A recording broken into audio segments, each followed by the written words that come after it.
Сәлем достар, сіздермен бірге Аскербек, бүгін бізде топ 5 жолы болғыштар.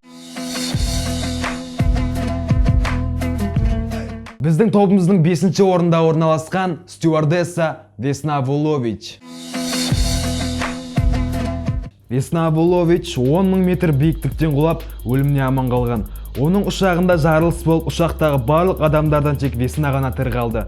Қазір Весна Гиннес рекордтар кітабына енгізілген. Себебі 10.000 метрден парашютсыз құлап тірі қалу әлі күнге тіркелмеген.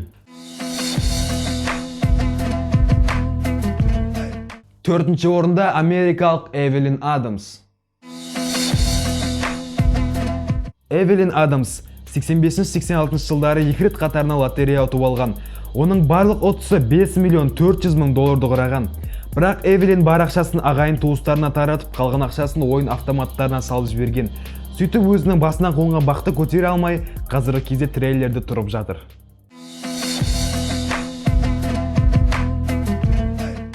3-ші орында америкалық кәсіпкер Тимоти Декстер. Декстер кәсіпкер болғанымен өте аңқау және сауатсыз болған. Таныстары оған әзілдеп үнді аралына жылы қолғаптар мен Библия кітаптары жетіспей жатыр десе, Декстер үнді аралында күн өте ыстық және ешқашан қыс болмайтын ойламастан 40 000 жылы қолғап пен 40 000 Библия кітаптарын аралға аттандырады. Оның тауарлары үнді аралына жетем дегенше, онда христиан діни ағымы кеңінен тарап, оның Библия кітаптары өте жоғары сұранысқа ие болады. Ал жылы қолғаптарды сол аралға келіп тоқтаған орыс саудагерлері түгелмен сатып алып, оны Сібірге алып кетеді. Сөйтіп Декстердің саудасы өрге дөңгелеп, одан әрі байи түсті. Оны көре алмаған басқа саудагерлер Декстерді тақырға отырғызбақшы болып, оны алдап, бар ақшаңа көмір алып Англиядағы Ньюкасл қаласына апарып сат, онда халыққа көмір жетіспей жатыр дейді. Декстер Ньюкасл Англияның көмір өндірісінің орталығы екені ойланбастан 10 қайғы жалдап, оны Англияға аттандырады.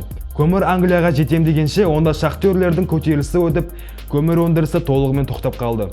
Сөйтіп Декстердің қайтадан жолы болып, көмірі лезде сатылып кетеді.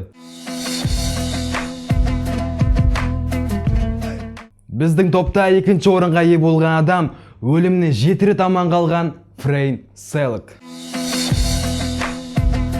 Фрейн Селік Хорватия елінде музыка пәнінен сабақ береді. Селік темір жол апатынан, өртеніп жатқан көліктен, бірнеше көлік апатынан, тіпті жерден бірнеше мың километрдегі ұшақ жарылыстан аман қалған.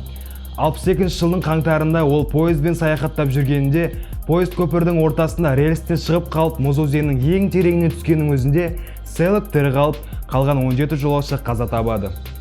Бір жылдан кейін Загребтен Рекаға ұшу барысында ұшақтың есігі ашылып кетіп, авиакатастрофа орын алады. Селік таудай қылып жиналған қамыстың үстіне түсіп аман қалады. 66 жылы астындағы автобусы қозғалысты басқара алмай, тағы да өзенге құлап аман қалады. 96 жылы оған қарама-қарсы алып жүк көлігі шығып жолдың шетіне шығамын деп, жартаста машинасымен бірге құлайды. Бір ғажайып болып Фрейн ауада машинадан секіріп үлгеріп, ағаштың біріне жабысып, әлі де 300 метр құлайтын машинасын бақылаған. Ал 2003 жылы ол тағдырының сыйлығы ретінде лотереядан $1 миллион ұтып алады. Осыдан кейін Селік қаншама жыл бойы өз құдайының бақылауында болған айтып мәз болады. Ал бізде 1-ші орында 2 атомдық бомба жарылысын өз көзімен көріп аман қалған Япония елінің азаматы Ямагути Цукому.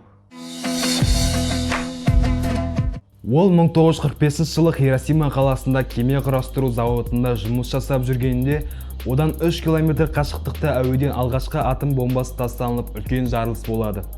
Нәтижесінде бірнеше мүшелерін күйік шалып аман қалады. Шошынған Ямагути басқа жұртпен бірге поездбен Нагасаки қаласына қарай бет алады. Ол жақта оны тағы да американдықтар тастаған, тіпті алғашқысына қарағанда 10 есе мықты атом бомбасының жарылысы күтіп тұрған еді. Бірақ ол бұл жарылысты да басынан кешіп аман қалады. Ямагути ұзақ және әртүрлі шытырман оқиғаларға толы ғұмыр кешеді. Әлемдегі барлық елдерді ядролық қаруды қолданбауға бар күшін салған еді. Цутому Ямагути 2010 жылдың 4-ші қаңтарында 93 жасында қайтыс болады.